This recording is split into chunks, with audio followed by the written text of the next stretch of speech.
মাসুদ ও শোভার guide and support math education ক্লাসে সবাইকে স্বাগত। আজ মঙ্গলবার। আজকে ক্লাসে থাকছে দশম শ্রেণীর কোষে দেখি 14 অংশীদারি কারবারের 3 দাগের অঙ্ক।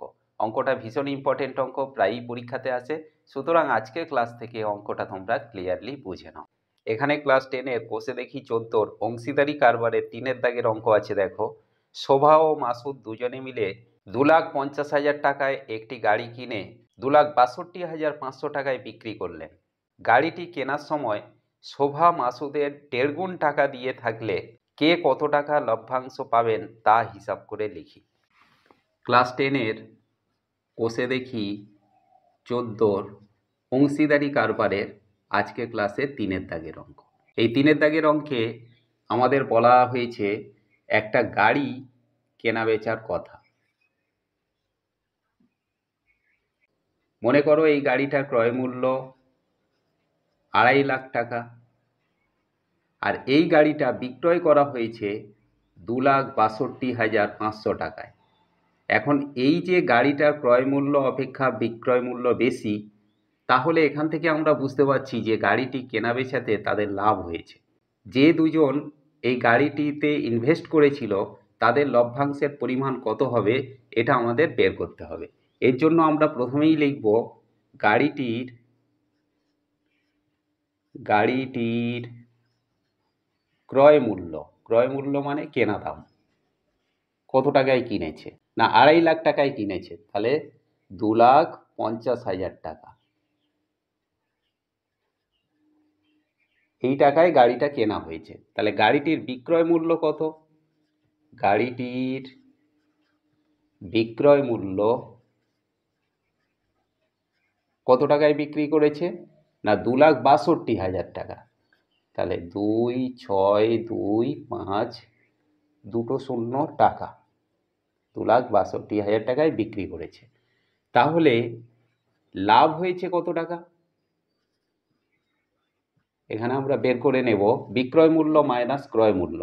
তাহলে 2,62,500 মাইনাস 2.5 লাখ টাকা, এইটা বিয়োগ করলে এখানে আমরা পাবো 12,500 টাকা। তাহলে এই 12,500 টাকা গাড়িটি কেনা বেচা করে লাভ হয়েছে। এখন এই গাড়িটাতে দুজন ইনভেস্ট করেছে, এক শোভা আর একজন মাসুদ। এখন তাদের মূলধন কত টাকা ছিল আমরা জানি না, তাহলে আমরা ধরে নিচ্ছি যে মনে করি অঙ্কে বলা আছে শোভা মাসুদের 1.5 গুণ টাকা দিয়েছে। তাহলে এখানে আমরা ধরে নেব যে মাসুদের মূলধন 1 গুণ। তাহলে এর 1.5 গুণ টাকা কে দিয়েছে? শোভা। তাহলে শোভার মূলধন কত, না 1.5 গুণ, মানে 1.1-2 গুণ। এই পূর্ণ সংখ্যাটা ভাঙলে এখানে আমরা পাবো 3/2। তাহলে এখানে একজনের মূলধন 1 আর আরেকজনের মূলধন 3/2। তাহলে এদের দুজনের মূলধনের অনুপাত আমরা বের করে নেব। মাসুদ ও শোভার মূলধনের অনুপাত,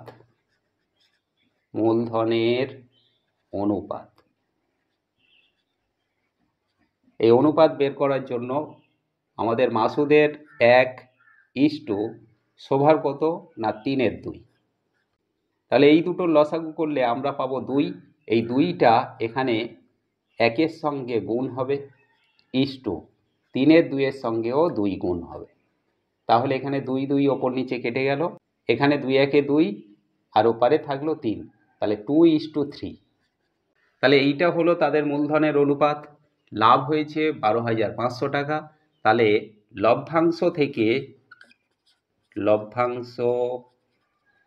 থেকে প্রথমে কে পাবে? মাসুদ।